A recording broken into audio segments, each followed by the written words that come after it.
asked yourselves why it is that companies, the really cool companies, the innovative ones, the creative, new economy type companies, Apple, Google, Facebook, are coming out of one particular country, the United States of America? Usually when I say this, someone says, Spotify, that's Europe, but yeah, it has not had the impact that these other companies have had. Now, what I do is I'm an economist, and I actually study the relationship between innovation and economic growth at the level of the company, the industry, and the nation. And I work with policymakers worldwide, especially in the European Commission, but recently also in interesting places like China.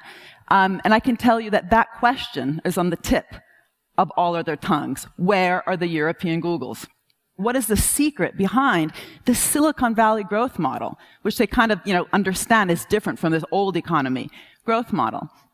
And what is interesting is that often, even if we're in the 21st century, we kind of come down in the end to these ideas of sort of market versus state. It's talked about in these modern ways, but the idea is that somehow behind places like Silicon Valley, the secret have been different types of market-making mechanisms, the private initiative, whether this be about a dynamic venture capital sector that's actually able to provide that high-risk finance to these innovative companies, the gazelles, as we often call them, which traditional banks are scared of, or different types of really successful commercialization policies which actually allow these companies to bring these great inventions, their products, to the market and actually get over this really scary death valley period in which many companies instead fail.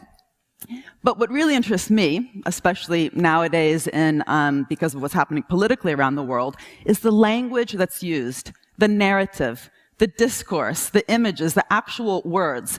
So we often are presented, with the kind of words like that the private sector is also much more innovative because it's able to think out of the box. They are, more dynamic.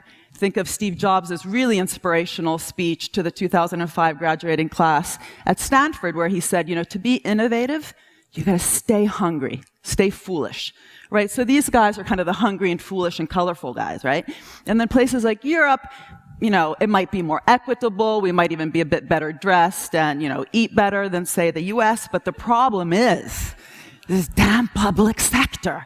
It's a bit too big. And it hasn't actually allowed, these things like dynamic venture capital and commercialization to actually be able to really be as fruitful as it could.